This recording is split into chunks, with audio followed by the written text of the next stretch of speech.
Bom dia, gente. Agradecer o convite, para falar aqui aos senhores sindicalistas, que têm um papel muito importante na defesa do direito do trabalho. Tá? Agradecer ao Antônio Neto por essa oportunidade e, como foi dito, nós da Coordenadoria Nacional de Promoção da Liberdade Sindical, uma das coordenadorias daqui que trata do papel do Ministério Público, especificamente na promoção da liberdade sindical. Que para nós, no Ministério Público, é essencial que haja cada vez mais o fortalecimento do movimento sindical como forma de defesa do direito do trabalho. E é sobre isso, que nós vamos falar hoje, sobre o direito do trabalho. O tema é sobre a reforma trabalhista e, na visão do Ministério Público, a reforma trabalhista que está sendo proposta, principalmente no que diz respeito ao projeto negociado sobre o legislado, é totalmente inconstitucional. Mas vou dizer por quê. Mas eu acho que eu quero aqui fazer um esforço histórico, do surgimento do direito do trabalho e a importância do movimento sindical no surgimento desse direito. Falar depois do ministro Maurício Godinho é extremamente difícil, porque autoridade máxima de direito do trabalho, com vasta doutrina, e assim, aqui eu me espelho quando vou fazer minhas fundamentações, meus arrazoados, e o professor Godinho, ele realmente tem uma visão do direito do trabalho que é a que deveria preponderar.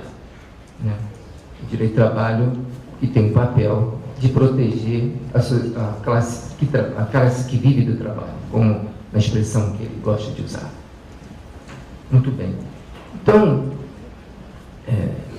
o direito do trabalho nasceu justamente da luta dos trabalhadores contra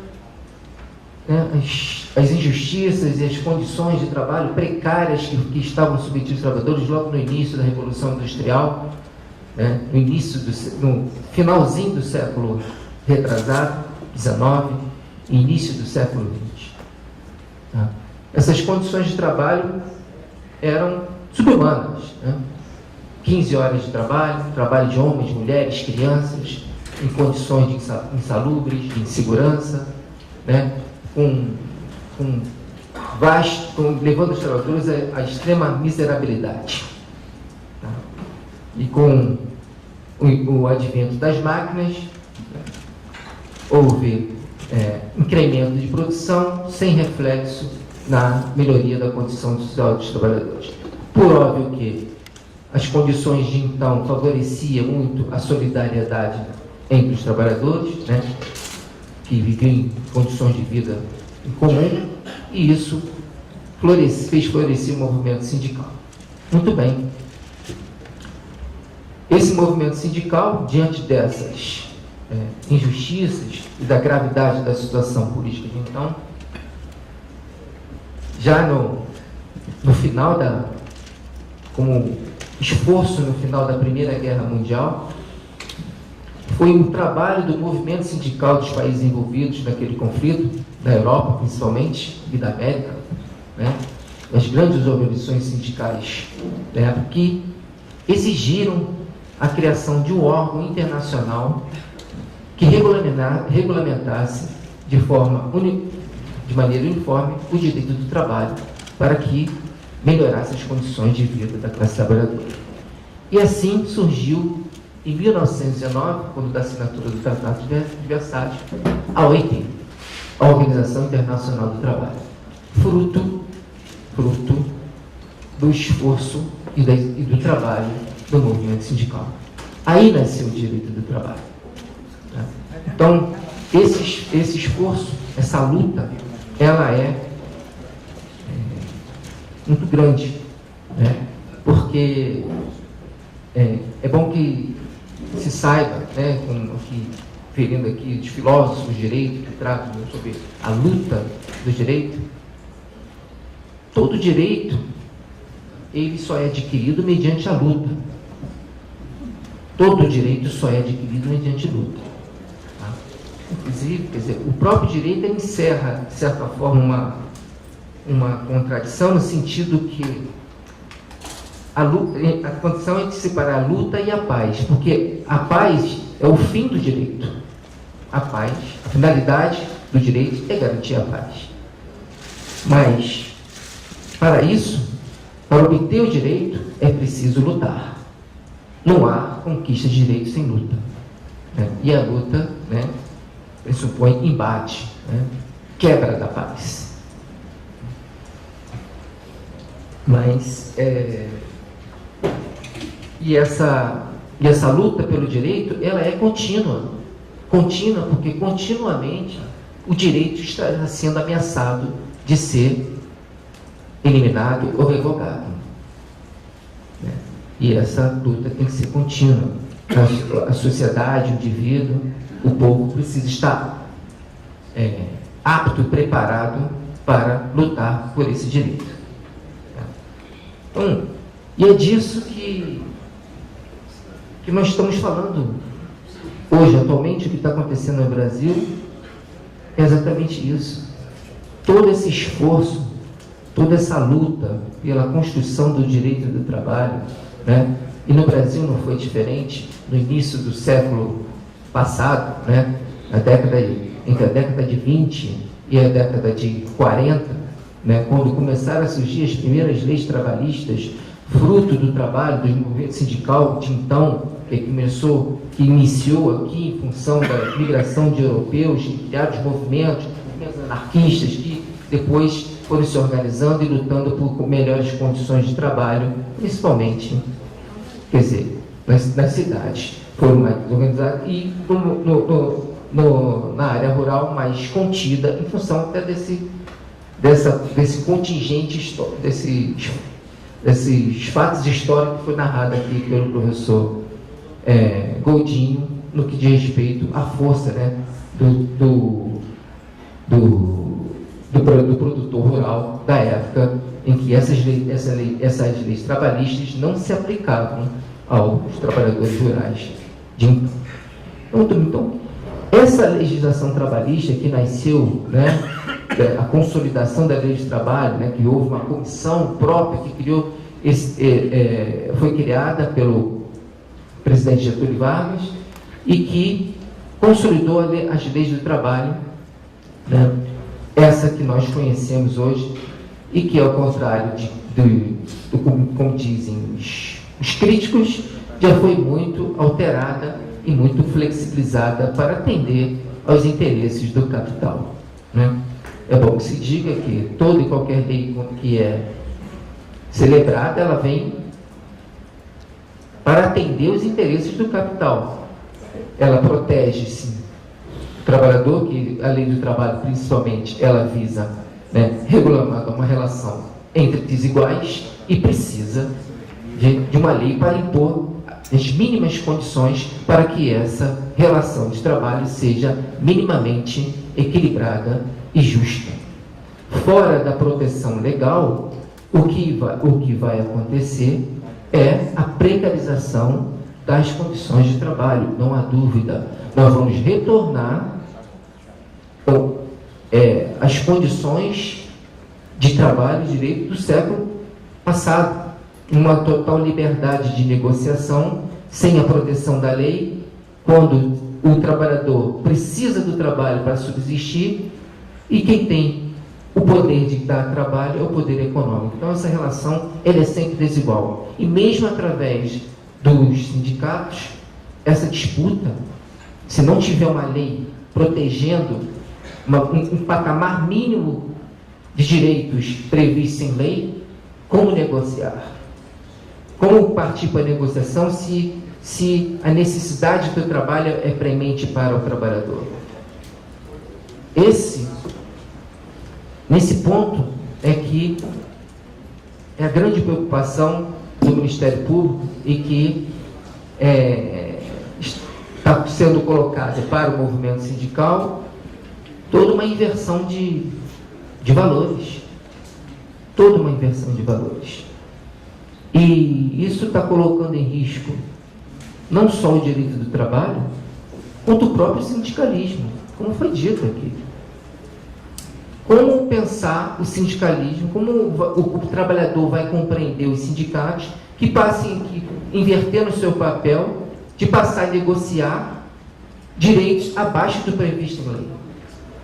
Primeiro, isso é totalmente inconstitucional, porque a Constituição é clara ao afirmar os direitos no artigo 7º, né, elenca os direitos e afirma, além de outros, que visem a melhoria de sua condição social. Ou seja, o que o Constituinte disse é que qualquer inovação legislativa ou normativa, e aí está incluído o acordo coletivo e a convenção coletiva, é para melhorar a condição social do trabalhador, jamais para piorar. E quando a própria Constituição estabelece algumas exceções, estão lá, taxativas, né? Pode negociar para menos? Pode. Negociar salário, condições, negociar jornada, né? Diminuição de salário, diminuição de jornada, coisas que vocês já fazem há muito tempo. Nas crises econômicas dos anos 80, quantos acordos, ou agora recentemente, quantos acordos coletivos são feitos para reduzir salário, reduzir jornada, para se manter o emprego? Isso foi sempre feito. Vocês sempre fizeram isso e agora ficam sofismo, né? Com sofismas dizendo que é para modernizar a relação de trabalho, para poder negociar salário e jornada. Isso já está previsto, não precisa de alteração legislativa para isso. São várias tentativas que têm sido feitas para implantar esse tipo de mudança na legislação trabalhista e colocar os sindicatos em xeque. É colocar os sindicatos em xeque. De estar na condição de negociar em prejuízo aos direitos dos trabalhadores. E ao invés de gerar segurança jurídica, isso vai gerar total segurança jurídica. Porque qualquer acordo coletivo que venha diminuindo direitos previstos na CLT, certamente será questionado pelo Ministério Público do Trabalho. Nós já fazemos isso sempre. Porque não é possível negociar abaixo do mínimo que está escrito no texto constitucional e na CLT. Porque a CLT não desce a minúcias. Né? Ou melhor, desculpe, a Constituição não desce a minúcias. Estava lendo o livro do comemoração de 50 anos da CLT, de Arnaldo Susequinte mesmo, uma CLT histórica, e já naquela época ele mencionava sobre a intenção de alterar a CLT para possibilitar que a negociação coletiva se preponderasse sobre a lei. E ele argumenta, então poderá então negociar em convenção coletiva férias de 5 dias. Porque a Constituição não estabelece o período de férias. Ela diz só férias anuais, com mais de 1/3 do salário. O tempo, quem prevê, é a legislação trabalhista. Olha lá. O projeto que foi colocado sequer faz exceção a tratados internacionais que dizem respeito a direitos humanos do trabalho, como férias. Não faz nenhuma exceção. Ou seja, tudo pode ser negociado, inclusive contra tratados internacionais que têm força, e se tratar de direito de matéria constitucional, no mesmo patamar de direitos fundamentais incerto na Constituição. Essa é a interpretação do Supremo. Direitos humanos fundamentais, tratados que digam respeito a direitos humanos, têm status de direito constitucional. Então, como pensar que, né, os sindicatos, né, celebrem uma convenção coletiva que vai contrariar não só a CLT, como tratados internacionais com patamar constitucional. Então, nós não conseguimos entender como isso é possível e eu fico imaginando como vamos lutar contra isso. E eu acho que o papel dos sindicatos é fundamental nessa hora. Fundamental de dizer não a essa reforma, mas dizer não com veemência. E, na verdade, as forças do capital, elas sempre se aproveitam de momentos de crise política para colocar as suas reivindicações. Tá? Como foi dito, a CLT de 43, foi dito aqui pelo ministro Godinho, né? Houve, de 43 até o final da década de 50, foi um florescer do capitalismo no Brasil e no mundo. Com essa lei que está aí, que está criticada, com essa lei, como disse, o capitalismo efetivamente não precisa disso. O que está se propondo é a precarização total das condições de trabalho dos trabalhadores, é colocar os sindicatos contra os próprios trabalhadores, é o fim do direito do trabalho, é o fim do movimento sindical. Os trabalhadores vão se voltar contra o movimento sindical. É isso que vai acontecer. Não tem como aceitar uma proposta dessa. É preciso alertar os trabalhadores e essa luta, penso eu, contra esse projeto, não vai ser muito... É uma luta, me parece, inglória, dentro do Congresso Nacional, se esse movimento não for para as ruas. Se os trabalhadores não reagirem a essa proposta, tá? E irem para as ruas se posicionar contra esse projeto. Porque esse Congresso Nacional que está aí acabou de retirar, né, uma presidente da República eleita, né, e com 54 milhões de votos, num processo, né, político dentro das regras condicionais. Não vou aqui tecer comentários se é golpe, se não é golpe, mas existe, o que está havendo agora é uma força contrária a tudo que diga respeito aos trabalhadores.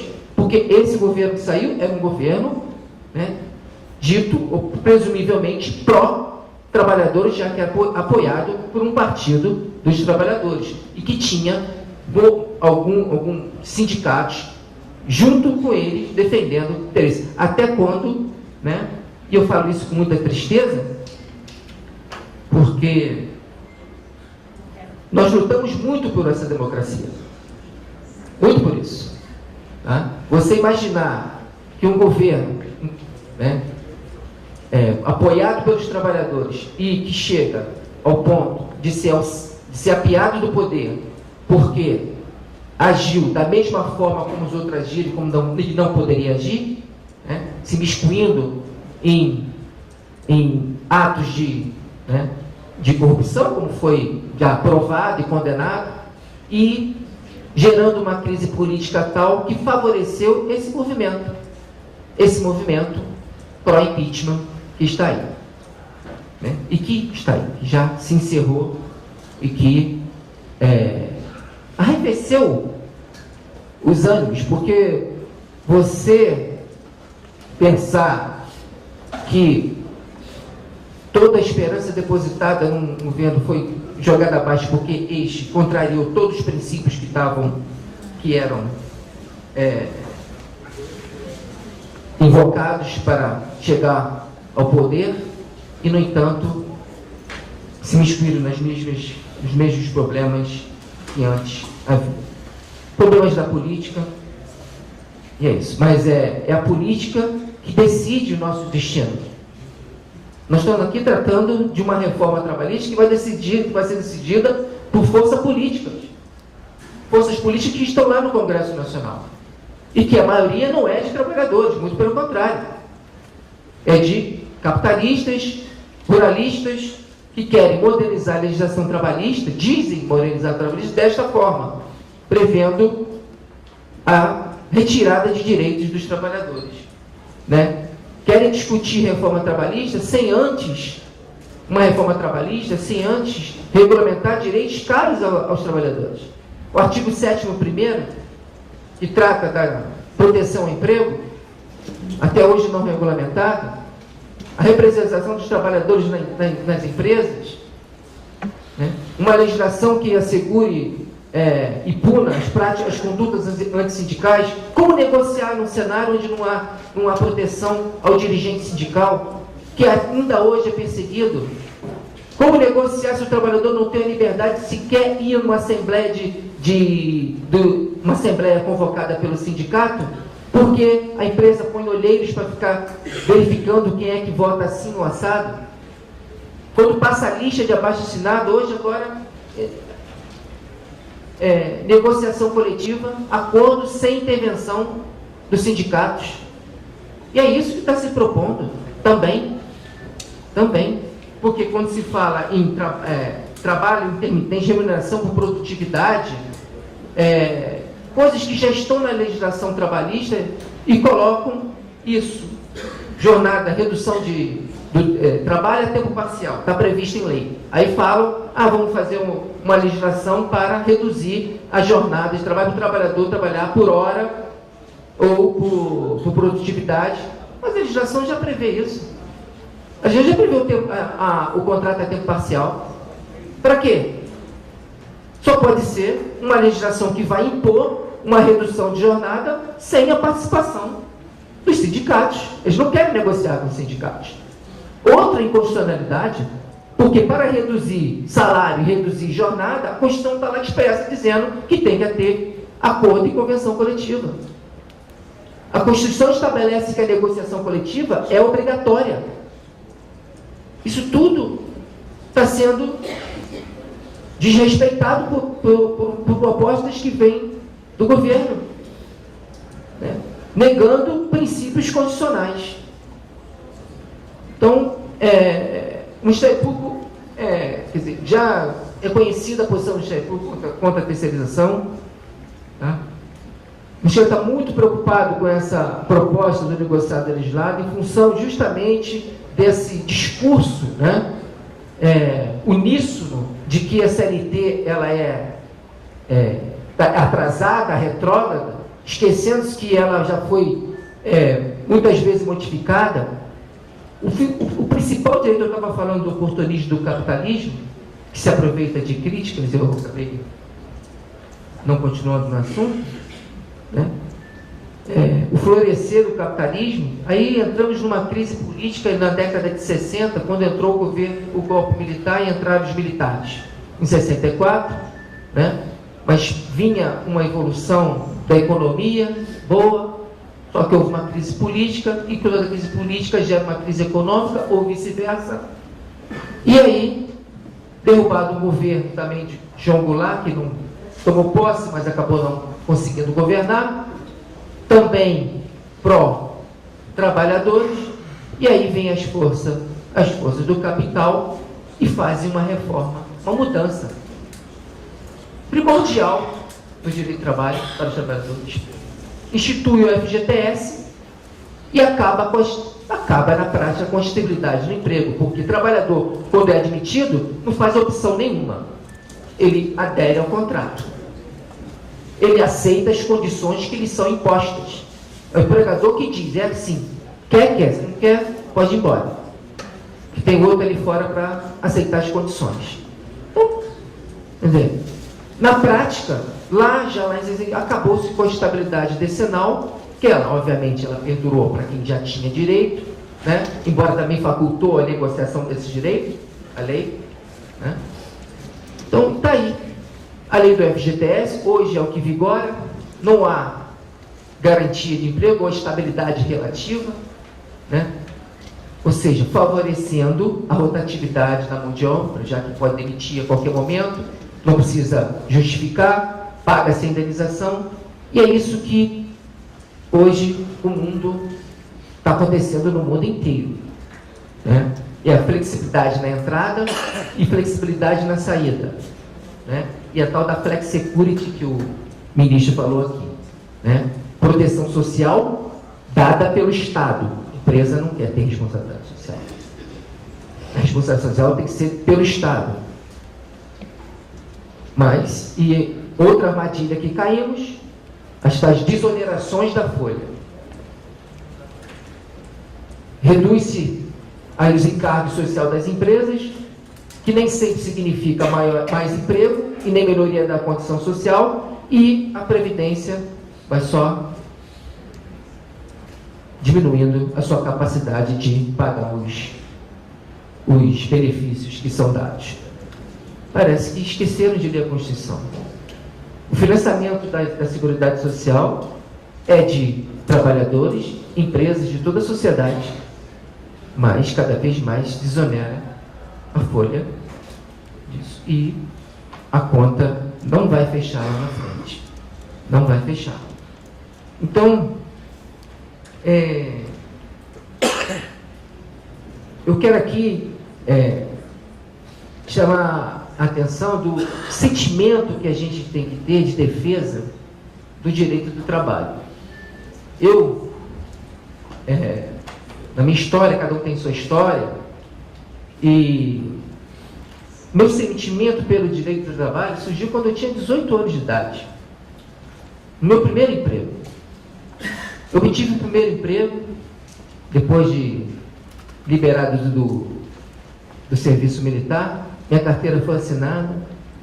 Alguns meses depois veio uma correção salarial imposta, né, pelas negociações da época, isso foi em 1983, 84.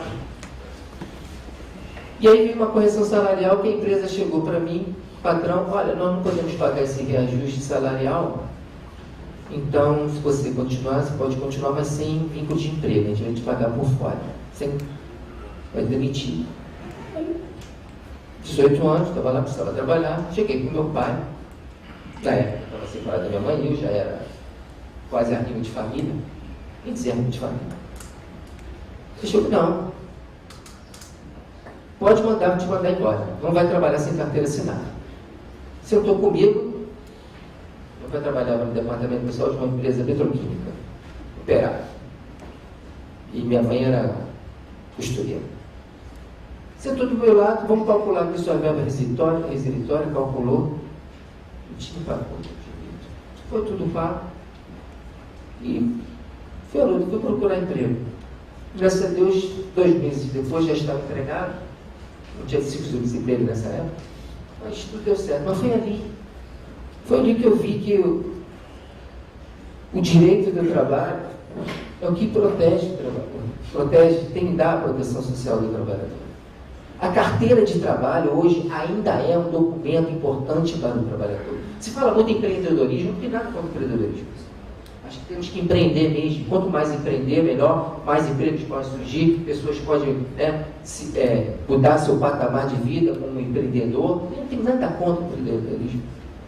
Mas não podemos negar a validade do direito do trabalho como o direito que dá proteção social à classe trabalhadora. É esse direito do trabalho, esse direito social é que salvou o capitalismo. Em 1917, com a Revolução Russa, quando houve, na década de 60, né, aquele movimento, aquele período da Guerra Fria, onde houve a construção do direito social, tanto na Europa quanto na América, essa construção de direito social foi para salvar o capitalismo. Porque não fosse o direito do trabalho e o direito previdenciário, o capitalismo já tinha ruído. A sociedade imperativa era o comunismo, o socialismo, como queiram.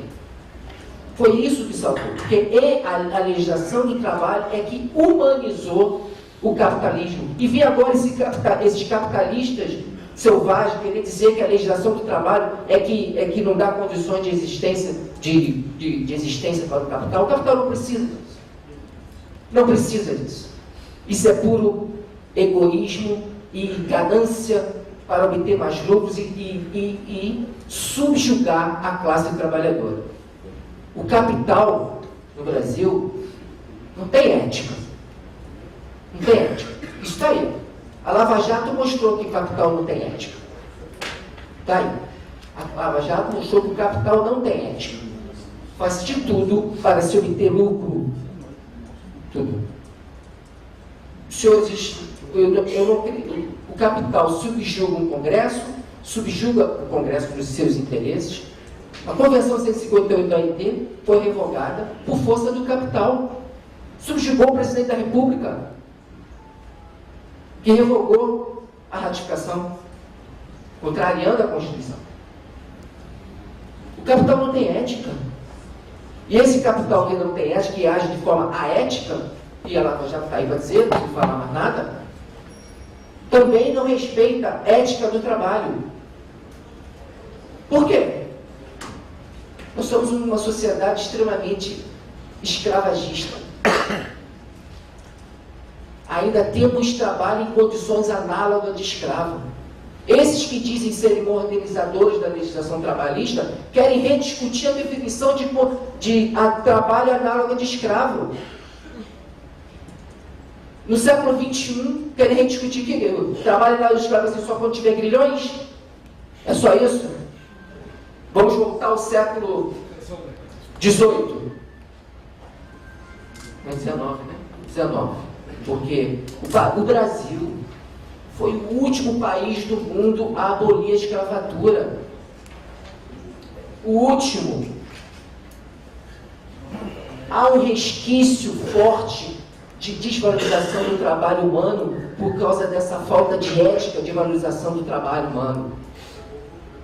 Olha-se para um trabalhador, né, que vai à rua, que faz um serviço menos qualificado e se desdenha. Quando todo trabalho é digno e todo trabalho tem que ser valorizado de forma igual. E é isso que a Constituição faz. A Constituição valoriza de forma igual todo e qualquer trabalho, manual, intelectual, está lá escrito na Constituição. Esses direitos são assegurados a todo e qualquer trabalhador. Qualquer mudança só pode ser para melhorar a condição social do trabalhador. Esse é o patamar mínimo que chegamos. Nós não podemos admitir que a CLT seja rasgada, revogada e com aval do movimento sindical. Vocês não podem admitir isso. Vocês não podem admitir. Em hipótese alguma. Mas, digo, essa luta no Congresso me parece ingrata. Se o movimento sindical não se voltar para a sua base e convocar os trabalhadores a se voltarem contra essa mudança, contra a revolução, porque é isso que está se propondo. A lei é bem clara. A lei é bem clara. Acordos e convenções coletivas que vão se sobrepor à lei, sem respeitar as normas de segurança do trabalho e a Constituição. Não se faz nem menção aos tratados internacionais de direitos humanos do trabalho. Coisa que uma outra lei fazia, dessa mesma ideia. Tudo poderá ser negociado. Tudo. Né? Então, qualquer direito vai ser adicional de periculosidade, pode reduzir. Onde que 30%? Para quê? É muito. Ou pior, não vamos reduzir o adicional, vamos torná-lo de natureza indenizatória. Reduz a base de cálculo do salário de contribuição, diminui a proteção social do trabalhador. Entendeu? Então, vai trocar para o seguro de vida, entendeu? Só assim, exatamente. Isso tudo com o aval dos senhores. Eu já posso imaginar o prejuízo, a precarização que vai dar esse projeto. É muito importante que o movimento sindical lute contra isso. Muito. Nós convidamos já o movimento sindical, as centrais, a participarem dessa campanha que nós estamos iniciando, para lutar contra esse projeto. E não se enganem. O objetivo é afastar o sindicato até mesmo das negociações. Já temos a reação do movimento sindical e tal, que já é forte a condutas antissindicais, que ainda não estão previstas em lei, de não reconhecimento de uma entidade sindical que tem reconhecida, que representa os trabalhadores, e que simplesmente não vamos negociar. Não vamos negociar. É isso. E vai vir forte movimento contra qualquer movimento, qualquer coisa que seja ligada ao movimento sindical. Aliás, estou repetindo aqui a história, eu já falei isso há pouco com o Hélio, sobre um movimento que vai surgir forte contra qualquer coisa que venha dos trabalhadores, do movimento sindical, seja ele de qualquer color partidário que seja. Tudo que dizer respeito ao movimento sindical vai ser rechaçado. Por quê? Porque o movimento sindical esteve, vamos lá, próximo do poder do governo que estava e que pôde negociar e segurar algumas demandas do capital no Congresso, porque tínhamos um governo, de certa forma, aliado ao interesse dos trabalhadores.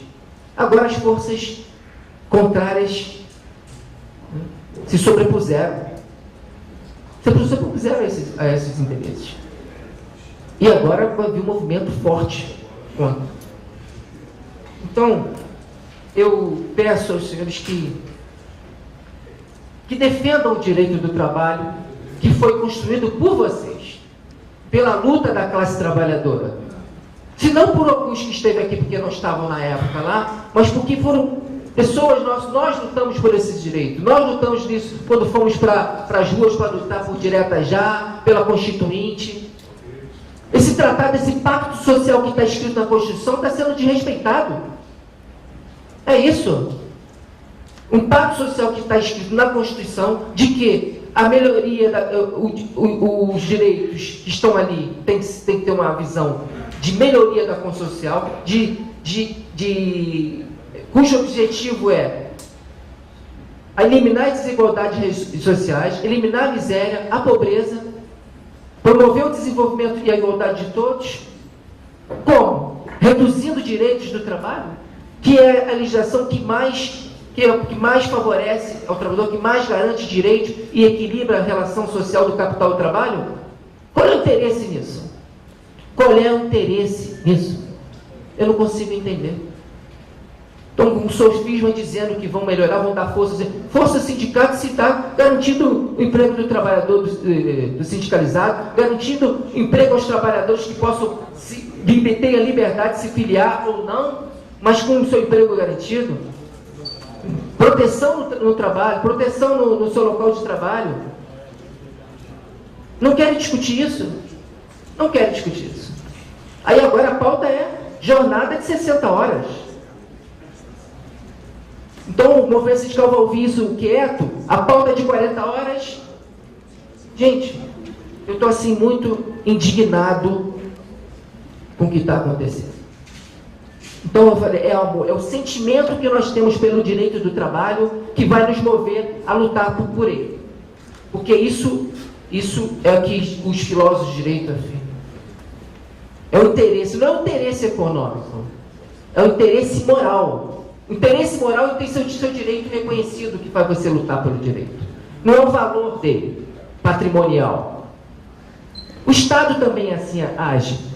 É interessante que ele dá um exemplo do Estado, do território, né? Se algum país aqui invade um pedacinho de terra,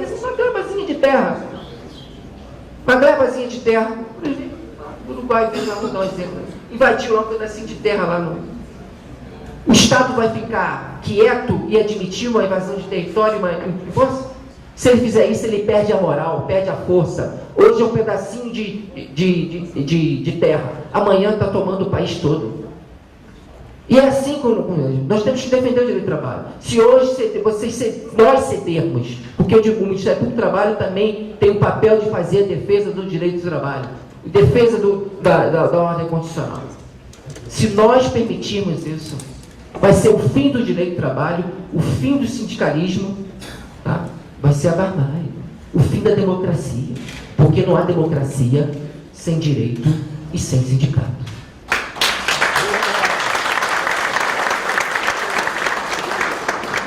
Bom, acho que falei demais. Era isso.